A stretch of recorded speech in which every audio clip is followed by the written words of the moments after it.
Good morning. Thank you for joining us on this first B Shifter Blue Card webinar. Today, we will be talking about grants and specifically grants for obtaining Blue Card training. We have a couple of special guests today. First of all, our presenter is Jeffery King. Jeffery is not only the professional development manager for Blue Card, he's also the training chief in Spring, Texas, after spending the bulk of his career with the Houston, Texas Fire Department. So welcome to Jeff, and he's going to be sharing a lot of information with us today. Also on the webinar today is Chief Tom Lakamp. He is the chief of the Fairfield, Ohio Fire Department. After spending nearly 35 years with the City of Cincinnati Fire Department, he decided to take the big chair in Fairfield, Ohio, and they have been successful with grants for their department. And then joining us a bit later, if technology works out for us correctly, will be Chief Steve Sloan. And Chief Sloan is with the Westbrook, Maine Fire Department. They recently obtained an AFG grant for their entire region. So he got a large regional grant, and hopefully he'll be able to share some of the successes that they've had.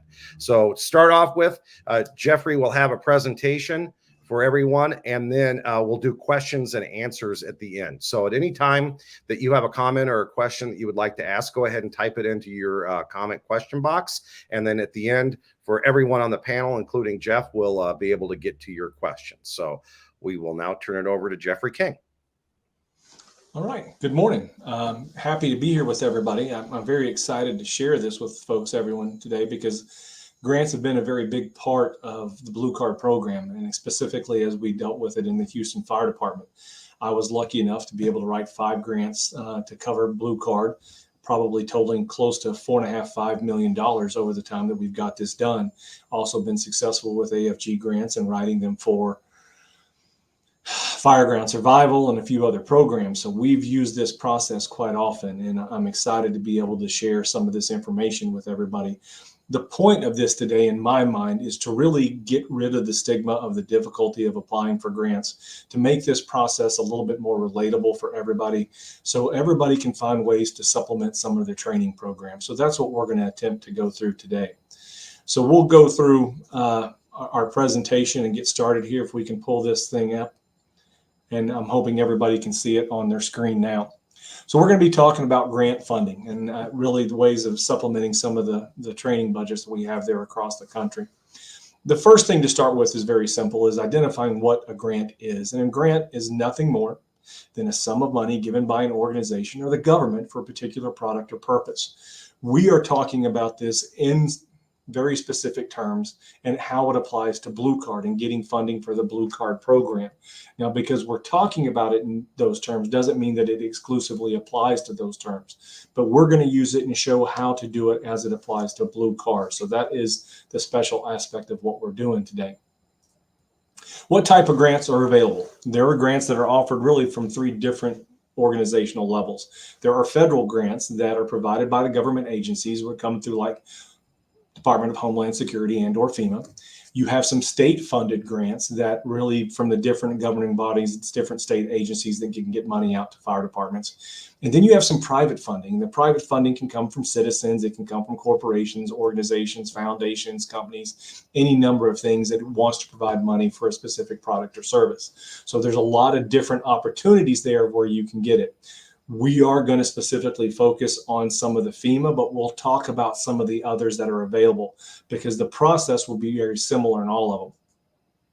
How much money is available? So let's talk about that. At the federal level, usually over $400 billion is awarded annually.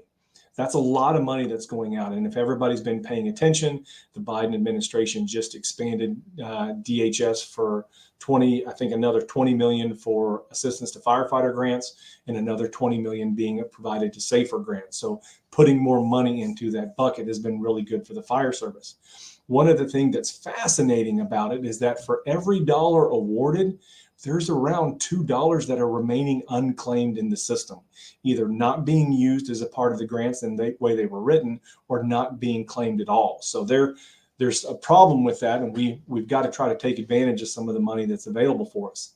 At the state levels, collectively around $5 billion are given out annually, and that's a lot of money.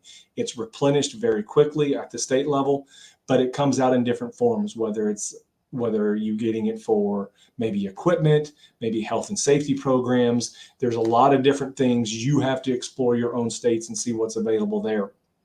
Privately, tons of private organizations, and they have over $500 billion that they award annually, and they replenish pretty quickly.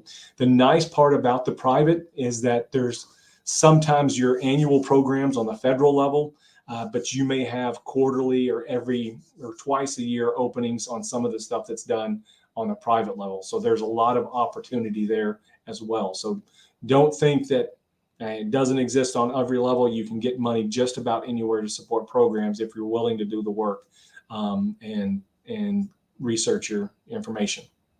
So who's involved? Grant process, again, the goal of this is to make it simple, to get rid of all the noise and make this as simple as possible. The grant process includes two people. There is a grantor, and they are responsible for distributing the money to the grantees. And then there is a grantee, and they are responsible for receiving the money. It's two people, two groups in a relationship. A group of people who have some money and like to be able to give it to organizations to help better themselves, and a group of people who would like to collect the money to provide the betterment for their organization. So if you keep it into those simple terms, it really makes it a lot easier and a lot simpler transaction to kind of wrap your head around. Now, I break it down, the entire grant process, into seasons. You can call them cycles, you can call them seasons, whatever you want to do, but there's really 4 independent areas that you have to be aware of when you're dealing with grants. First being the announcement season. When are these grants announced? And what I would tell everybody with the announcement season, if you find some grants that you like, or if you find something that you might be interested in, I would recommend going to set a Google alert for these grants. So when they come out or they're announced, you'll be one of the first people that can do it. So there's a lot of ways you can keep track of that. Then you get into the application season. How do we go through the process of applying for the grant? Then you have the award season, when you actually go through the process, what that's going to look like, how the award is going to be administered, all those issues with that. And we'll talk about those a little bit longer. And then action season. You've won an award. Now, what do you do? How do you take it from this idea, this concept, put it into fruition at your organization? So we're going to look at all these seasons with the grant process here real quick. Funding opportunity announcement. That's the big one that you want to look to. When you see these, you have these announcements to come out to let you know that, hey, there's an application season that's getting ready. So here's your announcement. The award granting agency will publish a funding announcement based on grant specifics. So if you look at this, this is clearly coming from the 2022 Assistance to Firefighter Grant Program. This is the top page, the very first paragraph of an 84-page document that outlines the process for the notice of funding for 2022 Assistance to Firefighter grants. Everything you want to know about that grant is wrapped up in that 84-page document. And again, it's detailed to give you all the information that you need to know to be successful. The problem is the density of the document is often a deterrent for folks. So that's why we want to have this webinar to help everybody get a little more comfortable with it. So announcement season, what are we talking about? Funding announcement provides the grantee with the specific details associated with the grant. Within this announcement, you're going to see a description of the program, exactly what it is, what it's supposed to do, how it's going to accomplish its goals. It'll have all the information for the award season, what it's going to look like, how they go through it, how the announcements are made, all those things, and even those ones that are rejected. That all comes up in that award information. It'll go over the eligibility requirements, what you have to do as an organization to be required to even apply for it. Do you meet all those eligibility requirements? You'll get into the application information. This is what the application is going to entail. It's going to be very detailed. There's going to be a lot of information that you're going to have to gather. There's going to be some fact finding here on some of the demographic stuff. But once you get it, you'll be able to use it over and over. There's a review process, and it's going to outline for you what that review process is, because it's important for you to understand as you are submitting and presenting information to obtain grant funding. I want to know how that information is going to be reviewed so my project gets funded. Again, award notification, what that's going to look like, how you're going to get the information, and then any other information that's going to be relative to the program. So again, there'll be supplemental things in there about here's the way to write a grant narrative, here's a way to do this. There's information that links to those that you can see as well. So there's a lot of information there for us. I show this because I think it's pretty important. Looking at the funding announcement, they're going to contain descriptions of the grant's funding priorities. These are what they want to spend money on in the fire service. So this, again, is coming right out of the AFG. If you look at the top banner of the picture that's inserted there, it says all the following are considerations in pre-scoring and peer review determinations. High, red H, medium, the blue M, and low, the gray L. We're going to go through and look at these. And I want to look at these because I think it's important to see how Blue Card gets funded and how we use this information to help fund our training program. The top one, very first bullet, a training evaluated using national or state standards. We're talking about a program with an IFSAC seal. You're talking about getting the Blue Card training and certification program. This is exactly meets that metric. It is a high priority funding program that meets the evaluation using national state standards. The second bullet, training that brings department into compliance with NFPA or other national standards. Again, instructor-led training that requires student testing to demonstrate academic competence or practical proficiency. Blue Card's a program that tests both. Training that benefits the highest percentage of applicable personnel. Absolutely. So those are 4 high priority funding items that show up that the program tackles. We're going to look at some other funding priorities. And as you go through this, these are really tied to certifications. Your firefighter 1, firefighter 2, emergency service instructor. When you go through and you look at Blue Card, are there other programs on here that are touched by the Blue Card program? Does it make it better for our firefighters? Are we talking about rapid intervention? Is it going to be better for your fire officers? Is it going to be for firefighter safety and survival? Can you align it with other aspects of these programs to help you with your funding package? And I think that those help you with your narrative as well. Some of the other ones, safety officer, right? Incident management system. We talk about rehab. We talk about critical incident stress debriefing. NFPA state compliance, all these other things in here. These all get tied back to the program and can be things that help us with the Blue Card piece. Look at the next one. Again, some lower funding ones. Training not to address a local risk is not going to be done, very marginal. Some of the things that are low. Instructor-led training that doesn't lead to certifications. Self-taught courses. Look, they want something that's going to be measurable. They want something that's going to be able to meet with a standard. They want something that's both got cognitive and manipulative skills associated with it. So when we look at this, what's low funding, the things that Blue Card had definitely makes it a high funding priority package. Other things that can be added to it, I think this is neat, eligible training activities for fire departments and regional applications. When you're looking at Blue Card, one of the first things that I learned writing the first grant that we did for the program, that I had some very short-sighted visions of it, that I wanted to get the program stood up. So we're going to do some train the trainers. We're going to do get some overtime cost and get everything wrapped up in this grant. What I failed to recognize is that, hey, there's a 3-year certification process. If I wanted to get all 3 years of continuing education for the people, I could wrap it up in the grant in the beginning. When you look at these funding priorities, some of the ones we want to draw attention to is the top bullet, train the trainer courses. The Blue Card Train the Trainer course absolutely fits that. You hit that, you check that metric, you're ready to go. Overtime expenses paid for career firefighters to attend or backfill positions. You can, if your schedule permits, then you can cover the overtime associated with participating in the training. If there are equipment needs, whether you need some small technology, some other things, you can include those in there. You have to be specifically vague about what you need. Talk about in terms of technology, what are the specs that you need to meet, and then show items that meet those specs, as opposed to saying, I need 10 of this product, because the government's not really interested in the product. They're interested in the price and making sure it meets the specs. So those are some of the things that you can look at. Travel expenses can sometimes be covered to go back and forth to a training program. There's a lot of things that become that you can include in the grant process if you are creative with how you're looking at it, and it meets the objective of the program. So you can cover a lot in there. We'll talk about that more in a little bit.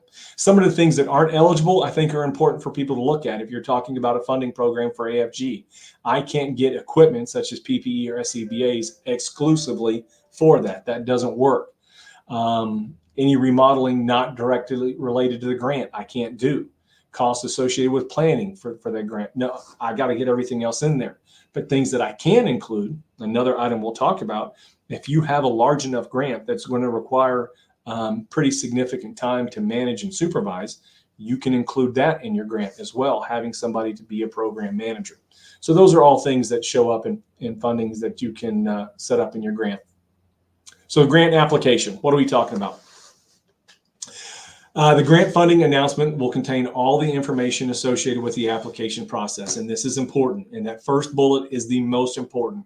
You have to be aware and track all those important dates and deadlines that are associated with what you're doing.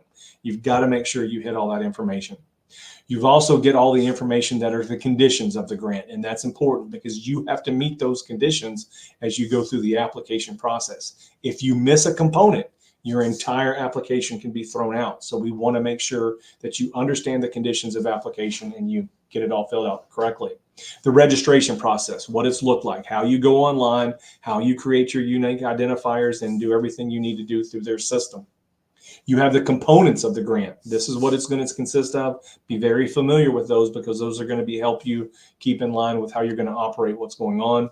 Your grant submittal process, telling you exactly, lining out the steps one by one on how you go through the application.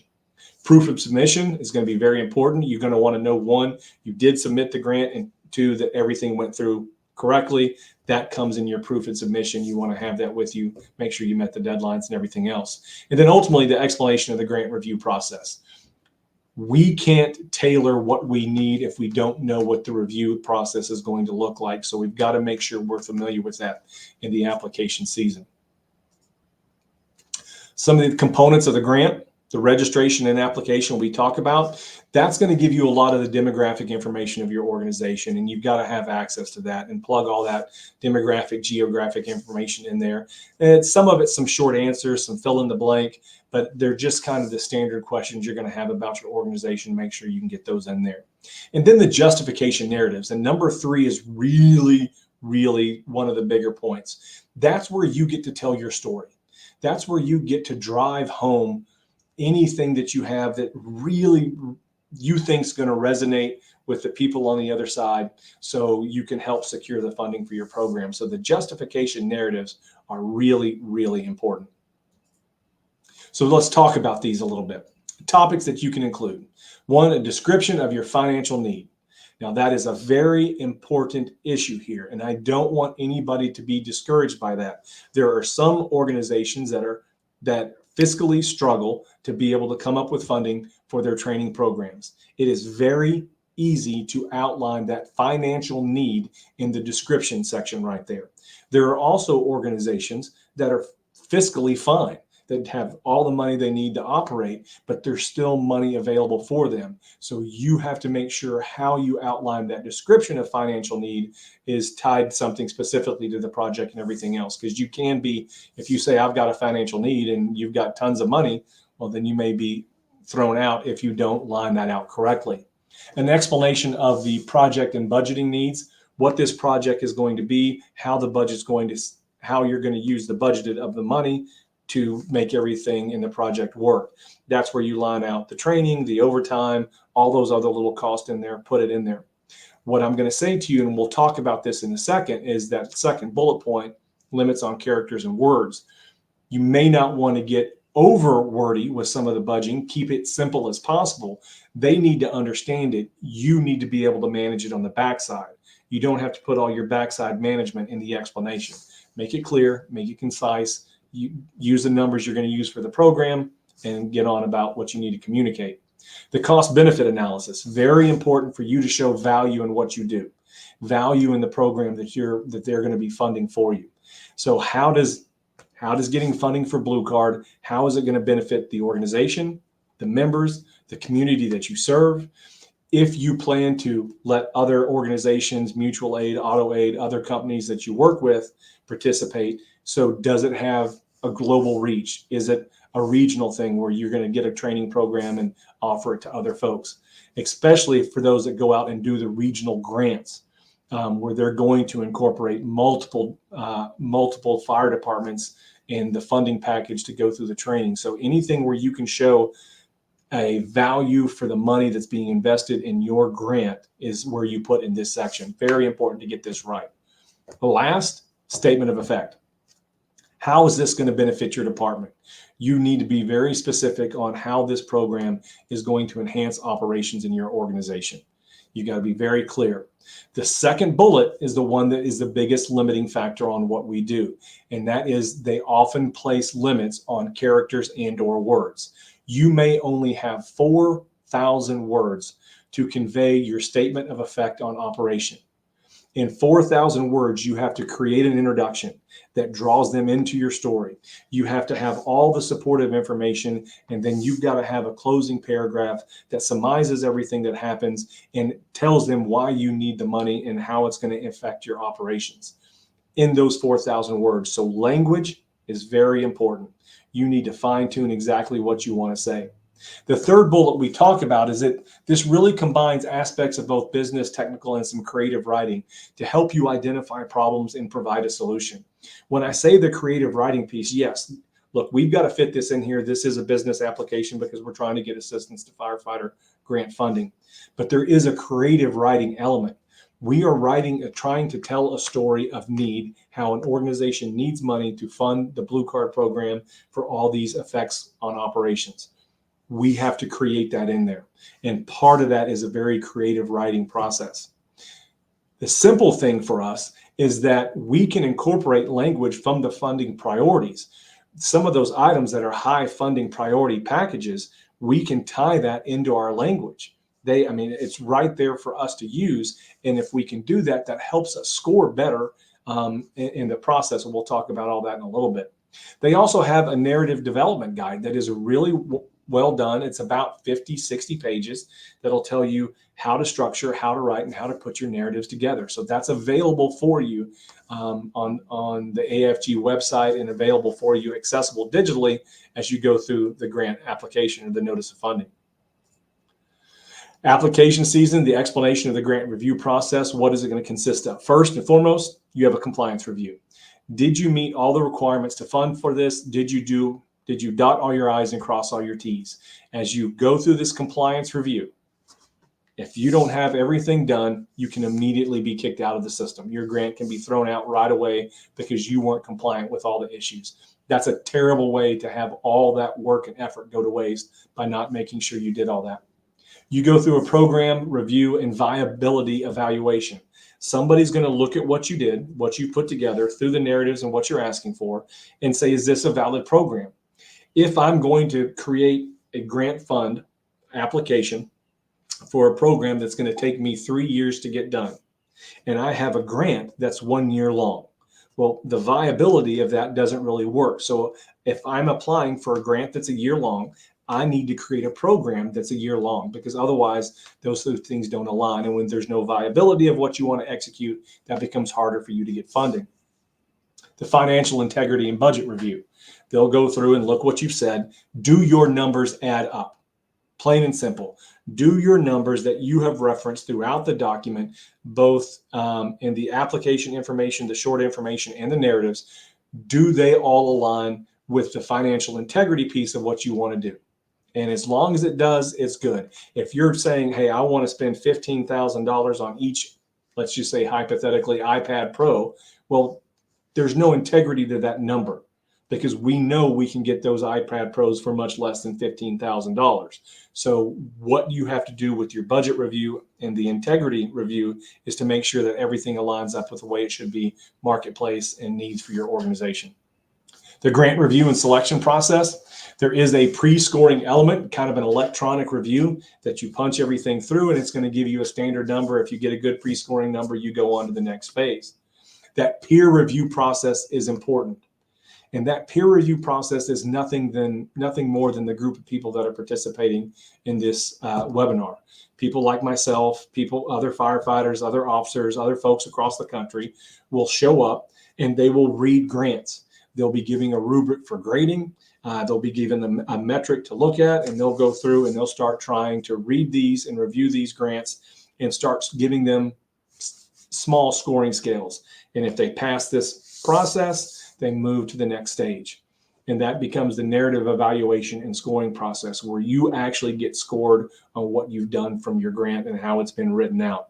That's what ultimately is going to get you the part where you get funded, because if you get a high enough score, then you end up in the pile of grants that starts getting funded.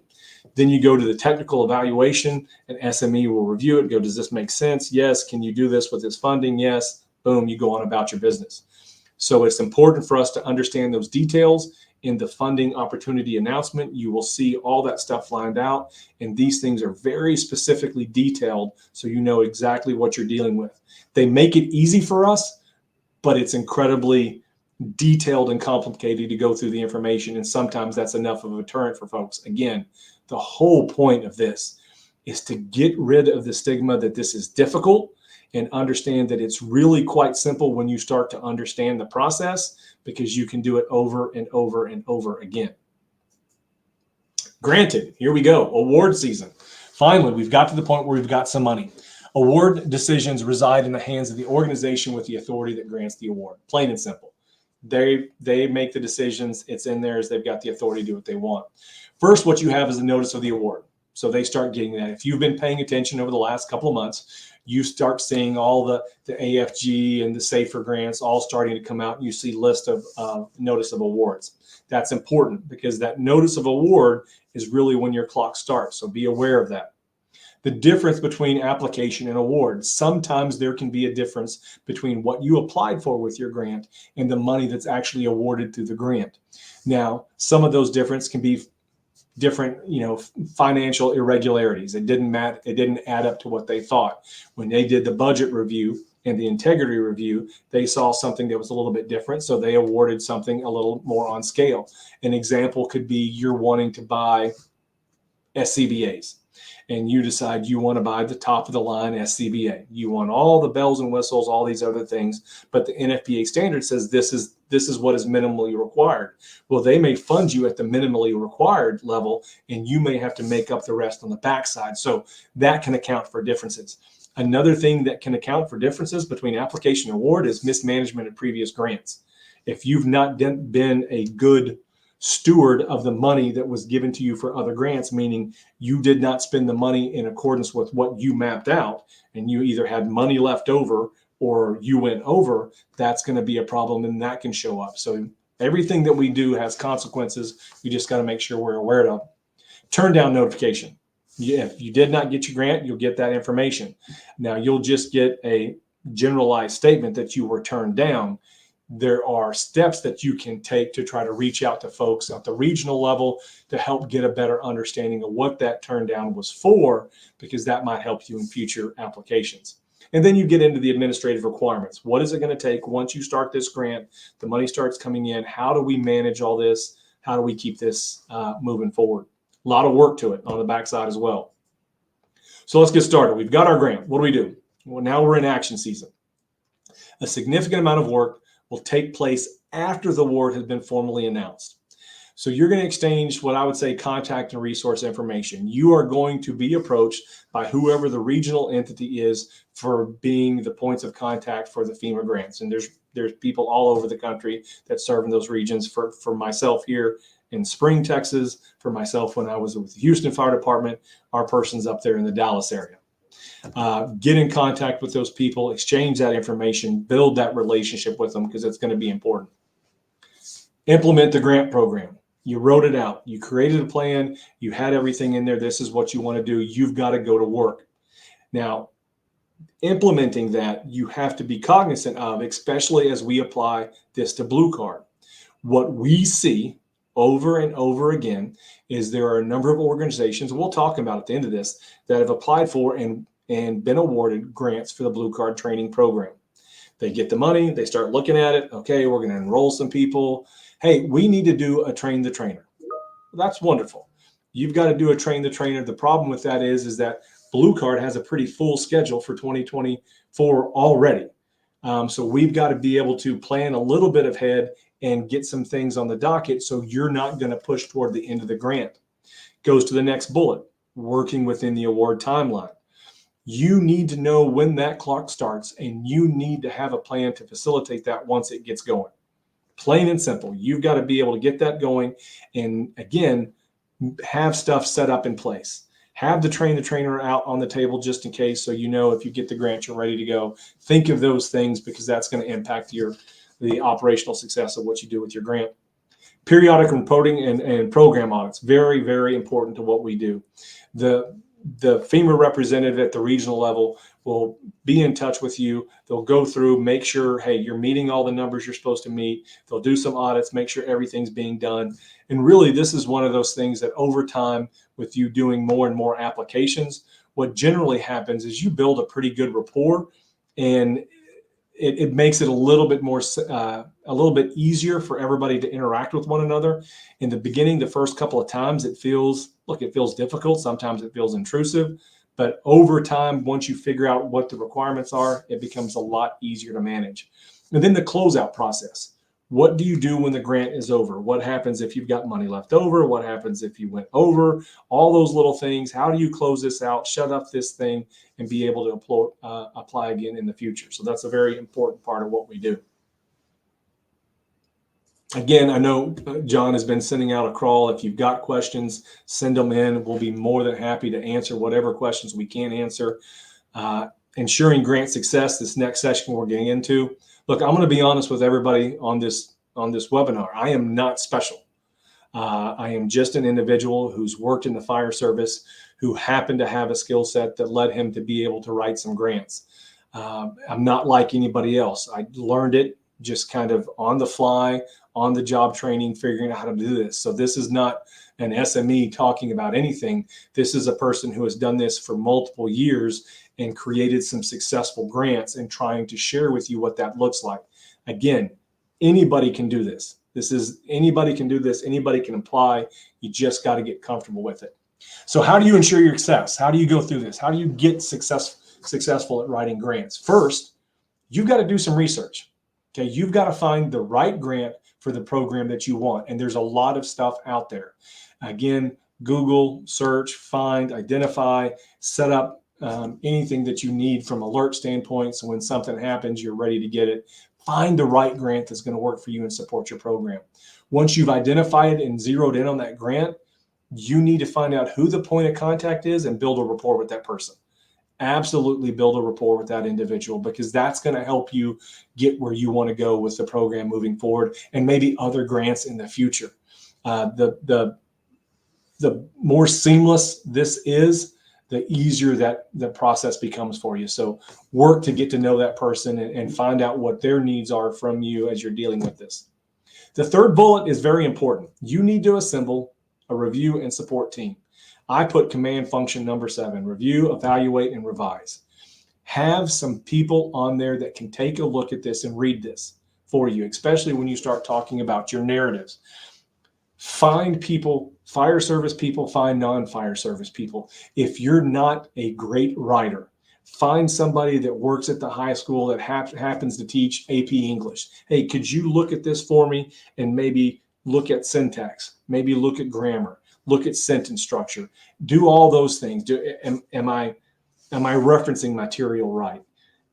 That'll be the first part. It's got to be good. Is it readable? When you start talking about, again, we'll go back to the application process and the review process.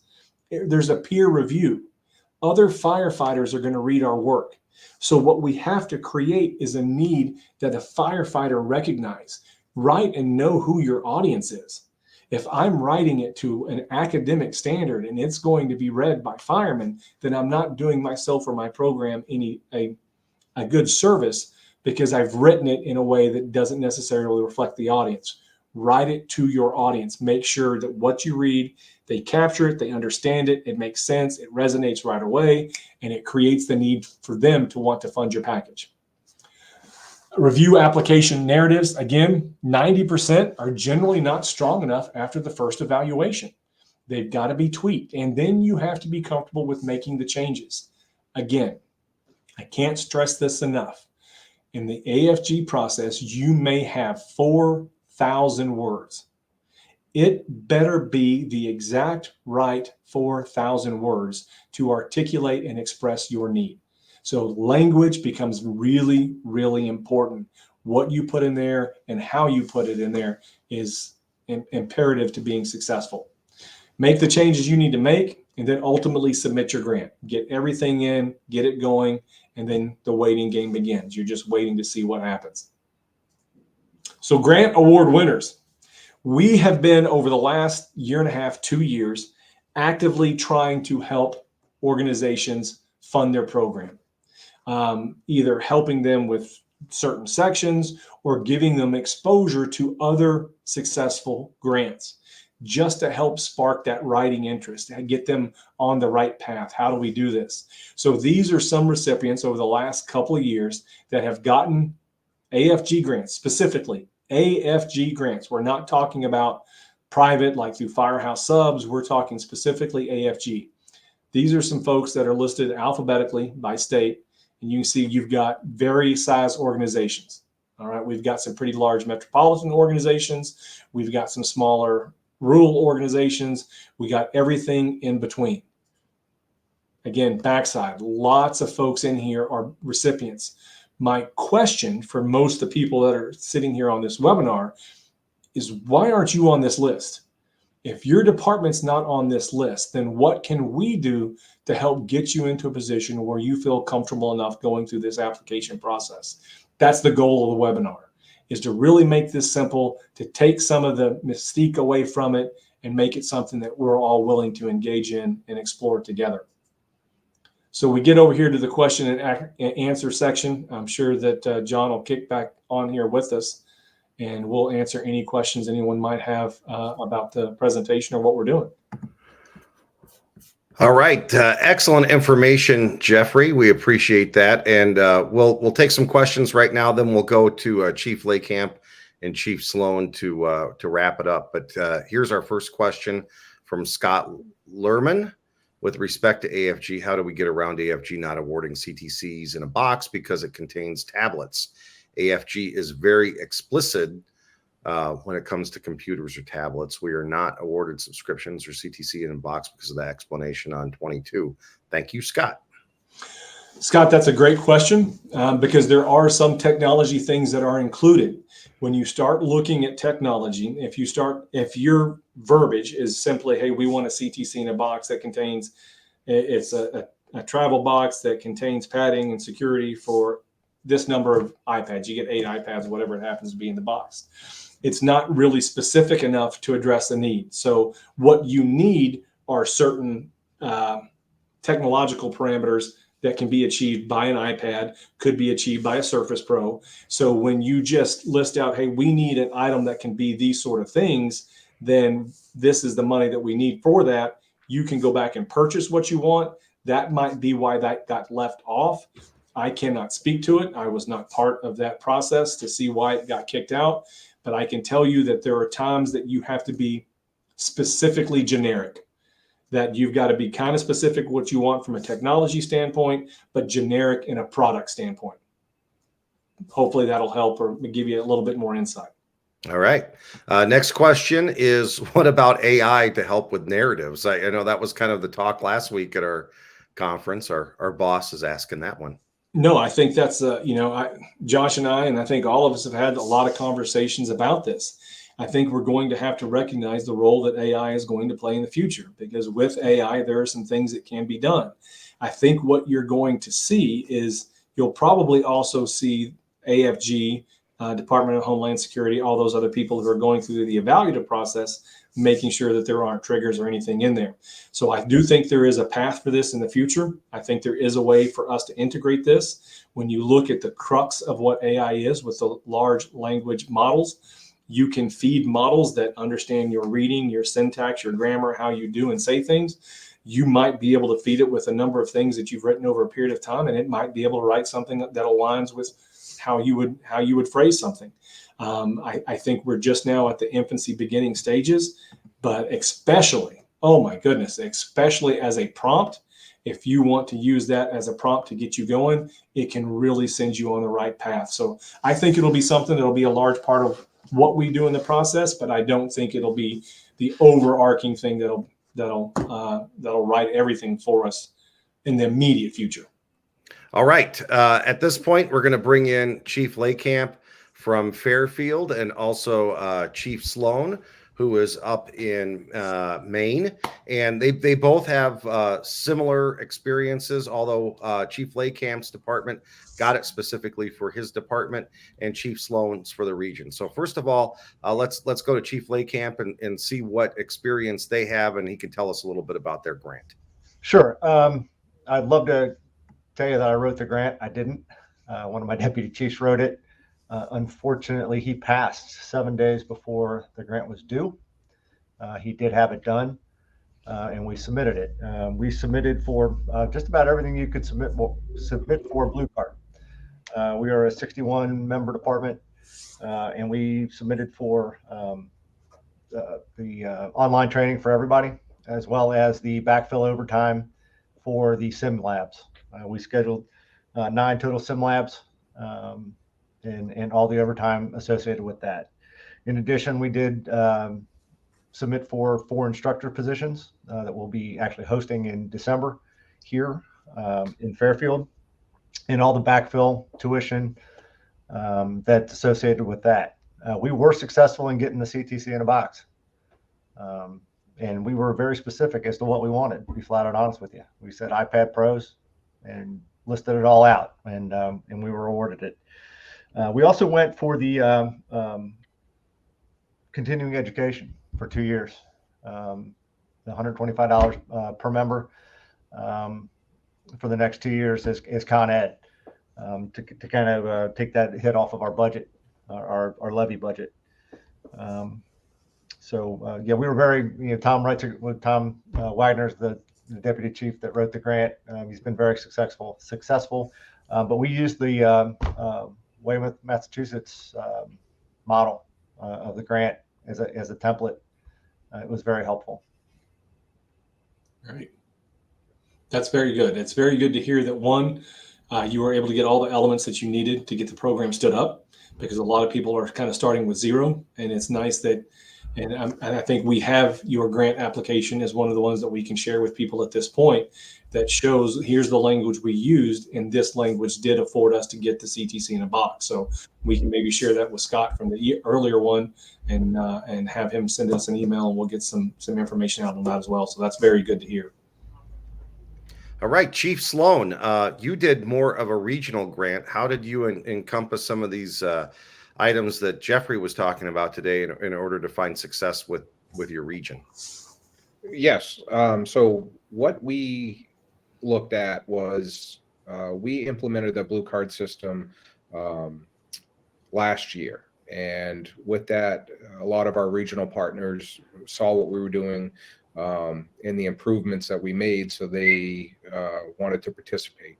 We ended up looking at partnering with 3 other agencies for a total of roughly 300 firefighters.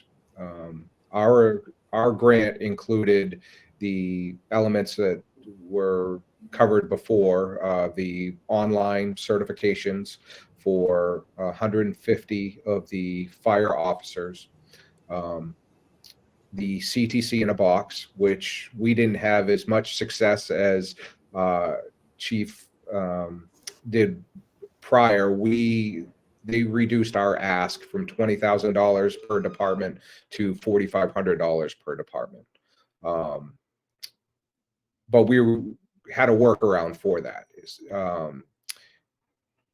I included the cost of all the textbooks, command boards, as a separate a la carte in addition to the CTC. So with the amount of people that we were putting through the train the trainer program, which was 32, we were able to outfit a CTC in a box through the individual components. So we had 32 people scheduled for the train the trainer, the backfilling of the overtime to cover those positions, the online licensing, textbooks, and accountability boards, as well as built in the overtime costs for us to run our in-house certification labs once we put people through the train the trainer.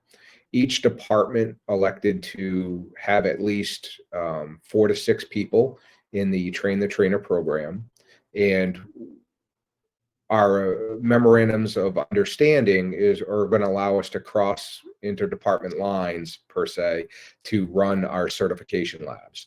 We feel that this was the best approach that we could do because it allows each department to show that we have a unified front coming into this and for the implementation of this program. Our total grant ask was $380,000, of which we were awarded $330,000. Excellent. Well, Chiefs, thanks so much for sharing that information with us, because it's nice to see success both on a specific department level and also more on a regional level. We know that by introducing Blue Card to your region, you really start to get better cooperation, better operations, especially if you're dependent on mutual aid and auto aid. So it gets everyone on the same page and really gives you an operational focus. Yeah, one of the things that I will say about the regional approach, where we found it to be more beneficial than us trying to go it alone, was typically through the AFG programs, any of the hardware and software is a medium priority. But as soon as we tagged in that it was a regional approach, those all become a high priority ticket. So the training itself is high priority, and then it allowed for the software and the hardware to also become high priority.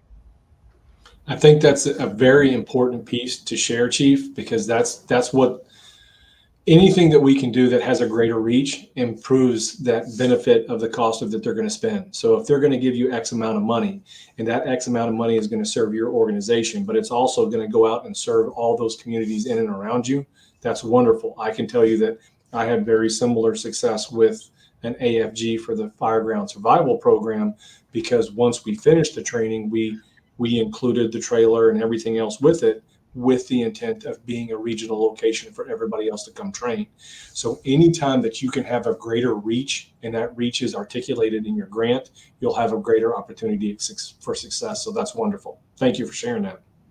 You're welcome.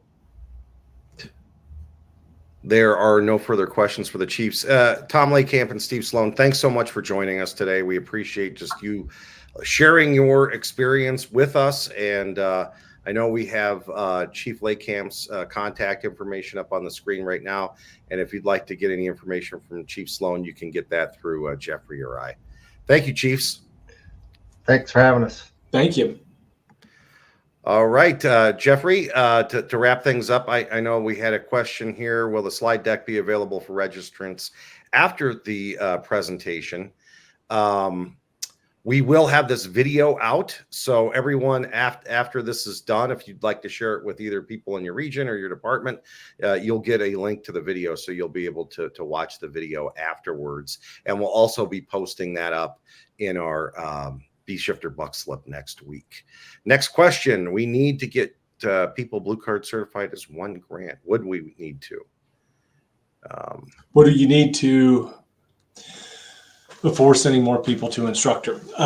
So if you're talking about building up a system, and it seems what it is, do you need to get people to instructor first, or do you need to get people certified first? When you're talking about rolling it out to a newer organization, and again, we can use Chief that was just on with us, Sloan, is going to a new area. They can do the training, the certification, and the train the trainer. They can get all that wrapped up in the single one. It is, as a student, it is better for you to be certified. I have no problem saying that. It's better for you to have gone through the process when you come to a train the trainer, but it is not something that is necessary or a prerequisite. So some of these newer folks that are doing, we can get you into the train the trainer. To answer the question possibly another way, depending on how you were asking it, you could get all those folks already online once you've got the grant, and then start looking at setting up the train the trainer if you want to work it that way, as long as you have somebody in your area who can handle some of the certification piece. But when you start talking again about a brand new organization, you really want to control the messaging of what you're doing, and would probably need to, the best practice would be to have your own instructors in-house. Oh, sounds good. Anything to wrap this up, Jeff, for the folks online? No, thank you for your time. I hope there was value. I think we can probably get the information from the slides available for some folks as a PDF. We can get that to John. He can get it up on the website, or even possibly share it, like you said, next week through Buckslip. So I appreciate everybody taking the time to be on here. This is really designed to get rid of some of the stigma, make it a little bit easier and more accessible for folks to go out and get funding. I can say personally, I've seen myself and organizations be turned around, completely turned around, by getting this funding and using it to support programming that would be otherwise impossible. So I appreciate everybody coming. Thanks for the time. I hope there was value in the time you spent with us. Thank you very much, Jeffrey. That was great information, and we do appreciate it. And we just invite you to stay in touch with us through the B Shifter Buckslip if you're not getting that already, and we'll have more webinars and information available for you in the future. Thanks so much for watching this today, and be safe.